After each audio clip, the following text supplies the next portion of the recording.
नमस्कार दोस्तों, welcome to iron water दाजिम। आप सभी का स्वागत है हमारे चैनल पे। और हमारी वीडियो कुछ टाइम से थोड़ा अनकंफर्टेबल चल रही थी, कभी डल रही है कभी नहीं डल रही, थोड़ा बिजी भी रहे हैं, कुछ और भी इशू आ गए थे।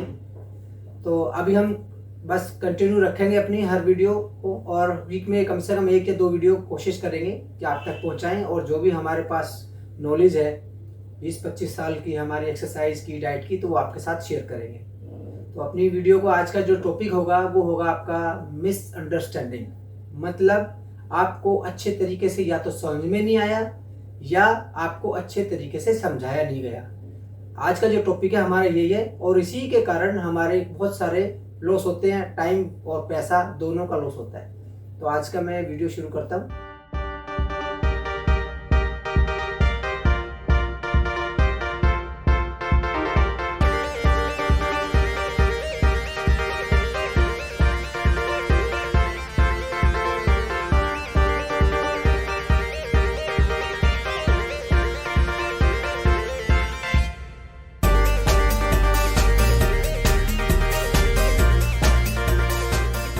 तो दोस्तों चलिए हम अपनी वीडियो शुरू करते हैं। आज का जो टॉपिक मैंने बताया आपको, मिसअंडरस्टैंडिंग या कम्युनिकेशन गैप।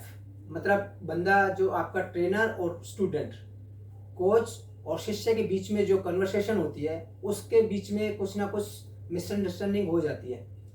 पहले क्या होता है, देखो स्टार्टिंग में कोई भी बंदा आपके पास जिम में आता है, या आप ट्रेनर हो या आप स्टूडेंट हो, आप आपस में बात करते हो, तो आप अपने गोल डिसाइड करते हो। गोल डिसाइड करते हो, उसमें आप बताते हो कि जी मेरा ये गोल है, मैंने वेट लूज करना है, या मैंने मसल बिल्ड करना है, या मैंने अपना प्रोफेशनल जाना है।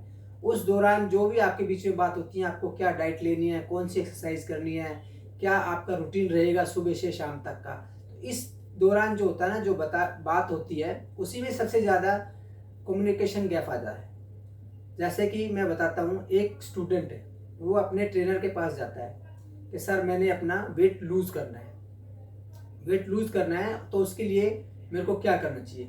अब वो ट्रेनर उसको बोलेगा जी आपको कार्डियो करना है, ठीक है, कार्डियो करना है, 30 to 40 मिनट करना है, आपको वेट ट्रेनिंग लाइट वेट से करनी है, या आपको अपनी डाइट में कैलोरी डेफिशिएट करनी है। ये 3 चीज़ें मेन होती हैं उसमें। तो इन 3 चीज़ें उसने बता दी है, लेकिन वो उसको कैसे करना है फुल फॉर्म में उसने ना तो उसने ट्रेनर ने बताया है, और ना ही उसके स्टूडेंट ने उनसे पूछा कि भाई ये पूरा प्रॉपर क्या होना चाहिए।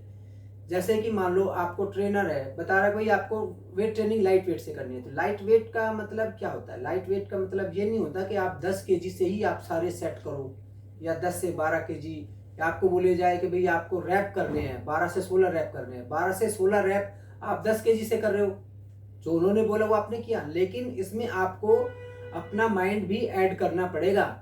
अब ट्रेनर को आपकी स्ट्रेंथ नहीं मालूम है, आप नए बच्चे हो, आप चेक करो अपने आप को खुद ही कि आप 10 केजी से अगर 16 रैप निकालते हो तो कंफर्टेबल है, तो आप 12 केजी ऐड करो, 2.5 ऐड कर सकते हो, 5 केजी और ऐड कर सकते हो। उसके देखो ना, उसके अगर 16 रैप निकल रहे हैं तो परफेक्ट है। अगर आप कोशिश करो तो उससे भी ज़्यादा करो। तो ये नहीं होना चाहिए कि आप 16 रैप अगर आपको बोले गए हैं तो 16 रैप आप इजीली निकालो। इजीली का कुछ फ़ायदा नहीं होगा, मॉडरेट ट्रेनिंग का कोई फ़ायदा नहीं होता। आपको इंटेंस दिखाना पड़ेगा अपनी ट्रेनिंग में भी, तब जाके उसका फ़ायदा मिलेगा। ये होता है, मान लिया आपको बोला भाई हैवी वेट करना है, तो आपके 8 से 6 से रैप कम नहीं आने चाहिए, उससे ज़्यादा हैवी नहीं होना चाहिए। तो वो आप ऐसा नहीं हो कि आप 4 या 3 रैप किसी हेल्प से ले रहे हो और आपने कहा भी 6 रैप ही तो निकाल लेते, ये मिसअंडरस्टैंडिंग होती है। ऐसे ही कार्डियो में होता है, कार्डियो हमेशा वेट ट्रेनिंग के बाद ही इफेक्टिव होता है। बंदे क्या करते हैं, वेट लूज करना है, उनके ट्रेनर ने बोला 40 मिनट कार्डियो करना है। हमेशा ये चीज़ें ध्यान में रखना, जब भी आप कार्डियो करोगे तो वेट ट्रेनिंग के बाद ही करोगे, क्योंकि जब भी हम जो थोड़ा बहुत कार्बोहाइड्रेट इंटेक करते हैं वर्कआउट से पहले, वो हमारा जो मेन एनर्जी सोर्स है वो वेट ट्रेनिंग में ही लगना चाहिए। वेट ट्रेनिंग में क्यों लगना चाहिए? क्योंकि ये जो है एनारोबिक एक्सरसाइज होती है वेट ट्रेनिंग, और जो हमारा कार्डियो है वो है एरोबिक एक्सरसाइज। एरोबिक में आपका सांस चलता रहता है, और एनारोबिक में आपको ब्रीथ होल्ड करके सेट करने पड़ते हैं। तो ज़्यादा कैलोरीज कहाँ चाहिए हमें, एनर्जी कहाँ चाहिए, वो वेट ट्रेनिंग में। ये चीज़ें आपको ध्यान में रखनी होगी। और कार्डियो का ऐसा नहीं होता कि आप ज़्यादा कार्डियो करने से आपका वेट लॉस होगा। ज़्यादा अगर आप कार्डियो करोगे तो उसमें आपका मसल लॉस भी होता है, ये भी आपको ध्यान में रखना है। इसके अलावा कुछ चीज़ें होती हैं डाइट जैसे उसने बताया आपको कि भाई आपको लो कैलोरी फूड खाने हैं, ये नहीं, तो इसका मतलब ये भी नहीं है कि लो कैलोरी, आपको उसमें अपनी डाइट को डिवाइड करना पड़ेगा कि आपको कैलोरी कितनी लेनी है। अगर आपने 2000 कैलोरी या 2200 कैलोरी आपने एक दिन में इंटेक करनी है, तो उसमें से ये लगा लो कि कम से कम 40 से 50% जो कैलोरी है वो आपकी प्रोटीन की आनी चाहिए। प्रोटीन आपका मसल बिल्डिंग का एक ही सोर्स होता है, बिना प्रोटीन के आपका मसल बिल्ड हो ही नहीं सकता। प्रोटीन आपको एनर्जी भी देता है, आपकी स्ट्रेंथ भी बनाता है, आपका मसल को बिल्ड भी करता है। जैसे मकान बनाने के लिए सबसे ज़्यादा ज़रूरी है ईंटें होती है ना, उनकी ज़रूरत होती है। उसके बाद रोड़ी हो या सीमेंट हो या मट्टी हो, किसी से भी आप बना सकते हो। तो इसीलिए बॉडी बनाने के लिए सबसे ज़्यादा ज़रूरी है आपका प्रोटीन। वो आपको वेज से लो या नॉन वेज से लो या सप्लीमेंट से ले, वो आपकी पॉकेट जितना अफोर्ड कर सकती है आप उस हिसाब से ले सकते हो। और ये भी नहीं होना चाहिए कि आपको बोला है कि भाई आपका 100 ग्राम आपको प्रोटीन एक दिन में लेना है। कई बंदे क्या करते हैं, कई बंदे कहते हैं 100 ग्राम, हमारे उस्ताद जी ने, हमारे सर ने बोला है 100 ग्राम प्रोटीन लेना है, तो सुबह से लेकर 12 बजे तक वो 100 ग्राम पूरा कर देते हैं। और फिर 12 से लेकर रात के 12 बजे तक प्रोटीन सोर्स उनके पास होता नहीं है। जब भी आप अपनी डाइट लोगे उसमें आपको अगर 100 ग्राम प्रोटीन लेना है, तो उसमें आपकी जो लेवल है वो 15 से 20 ग्राम ही होना चाहिए हर मील में। और कम से कम आप वेट लूज करो या गेन करो, आपकी जो मील है वो 5 तो होनी ही चाहिए। 4 से 5 मील आपकी होनी बहुत ज़रूरी है। इसके 2 कारण हैं, क्योंकि आप अगर 2-2 ढाई घंटे के बाद अगर अपनी मील लेते हो तो उसमें एक आपका मेटाबॉलिक रेट आपका हाई रहता है, जिससे आपका एक्स्ट्रा फैट नहीं बनता और आपकी बॉडी में स्टोर जो फैट है वो भी साथ साथ बर्न होता रहता है। ये चीज़ें ध्यान में रखनी है। दूसरा, जब भी आप प्रोटीन सोर्स है तो उसमें आप वेरिएशन करो। ये नहीं होता कि आपने सप्लीमेंट ले लिया तो आप सप्लीमेंट की ही 4 मील ले लो या 5 मील ले लो, वो भी नहीं होना चाहिए। आपका जो नॉर्मल प्रोटीन होता है, जैसे वेजिटेबल्स का या अपने फ्रूट्स का, फ्रूट्स में तो खैर बहुत ही कम होता है, ड्राई फ्रूट्स हो गया, मिल्क प्रोडक्ट हो गए, और आपके जैसे स्प्राउट्स हो गए, दाल हो गई, सब्जियां हो गई, बहुत सारी चीज़ें। तो ये आप डिवाइड करके, कभी सुबह ये ले लिया, दोपहर में ये ले लिया, शाम को ये ले लिया, रात में ये ले लिया, ऐसे ही करके आपने अपने प्रोटीन को अपनी डाइट में ऐड करना है। तो दोस्तों, जैसे ही मैंने आपको प्रोटीन के बारे में बताया, ऐसे ही आपका कार्ब भी ऐसे ही होना चाहिए कि आपको अगर वेट लूज करना है तो आप कार्ब जीरो नहीं करना चाहिए। बहुत से बंदे देखते हैं कि भाई जीरो कार्ब करा देते हैं, तो जीरो कार्ब भी बहुत मतलब वीकनेस का कारण मिल जाता है। और जब कार्बोहाइड्रेट बॉडी में होगा नहीं तो आप ट्रेनिंग भी नहीं कर पाओगे। कम किया जा सकता है, कम करना, आप ट्रेनिंग से पहले तो आपको कार्बोहाइड्रेट लेना ही पड़ेगा। अगर आप 2 बार ट्रेनिंग करते हो तो दोनों टाइम आपको कार्बोहाइड्रेट लेना पड़ेगा, और एक टाइम करने तो एक टाइम भी लेना पड़ेगा। बट कार्बो को कम कर सकते हैं, कार्बोहाइड्रेट जीरो नहीं करना होता है। वो फिर दूसरी डाइट प्लान होते हैं, जैसे इंटरमीडिएट फास्टिंग होती है, किसी में कार्ब जीरो करके उसमें फैट की इंटेक ज़्यादा बढ़ा देते हैं, या प्रोटीन तो फिर उसमें भी चाहिए होता है। आप प्रोटीन का आपका हर मील में रहना ही रहना होता है। आपका कार्ब और फैट में से आप एक चीज़ ऐड कर सकते हो। कभी आपने फैट नहीं लेना है तो आप कार्ब ऐड कर दो, कार्ब नहीं लेना है तो फैट ऐड कर दो ट्रेनिंग से पहले। ये बहुत ज़रूरी है। ये बहुत सारे कम्युनिकेशन गैप होते हैं, इसी चक्कर में प्रॉब्लम आती है।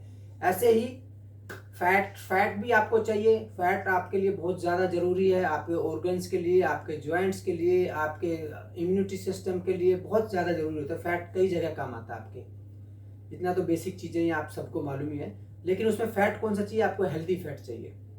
हेल्दी फैट में आप बहुत सारे ऑप्शन होते हैं। ऑलिव ऑयल है, नारियल है, कच्चा नारियल है, उसमें भी हेल्दी फैट होता है।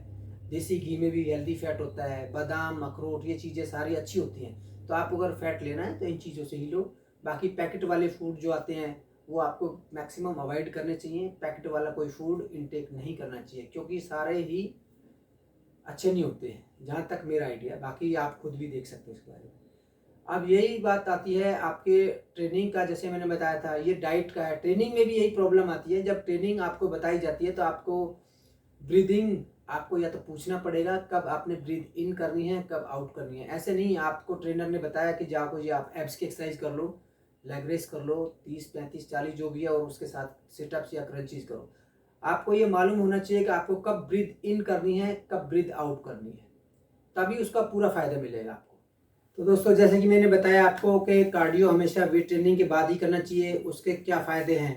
क्योंकि जब हमारी जो मेन एनर्जी सोर्स है वो हम वेट ट्रेनिंग में यूज़ करते हैं, और कार्डियो करने के लिए हमें ज़्यादा एनर्जी की ज़रूरत नहीं होती है। उसके लिए हमें बस थोड़ा स्टेमिना चाहिए होता है।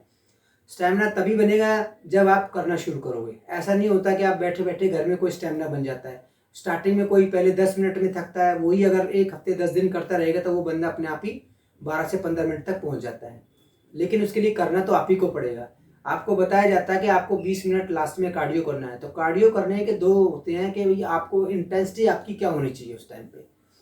अगर आपको वेट लूज करना है तो आपको एक एवरेज मेंटेन करना पड़ेगा, उस जिसमें आपका ब्रीदिंग भी थोड़ा, सांस भी फूलता रहे और आप उसको जितना मैक्सिमम ज़्यादा टाइम के लिए उसको मेंटेन कर सकते हो।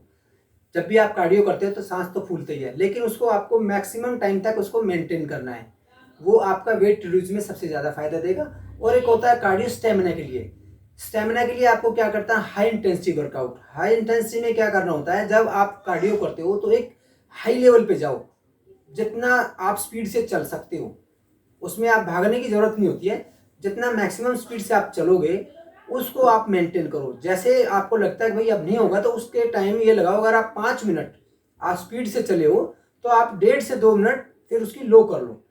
स्पीड को लो करके फिर आपको नॉर्मल जैसे सांस हो जाएगा, उसके बाद फिर आप मैक्सिमम स्पीड पे करो। तो वो स्टेमिना के लिए होता है। और वेट रिड्यूस के लिए जो होता है वो आपको लॉन्ग डिस्टेंस कवर करना है एक ही एवरेज में। तो ये इसके फायदे होते हैं। तो दोस्तों ऐसे ही वीडियो मैं कोशिश करूंगा आपके साथ शेयर करूं। और आपको ये वीडियो अच्छी लगी तो लाइक और सब्सक्राइब जरूर कीजिए, क्योंकि हमें भी तभी अच्छा लगता है जब आप लाइक करते हैं तो हमें मोटिवेशन मिलता है।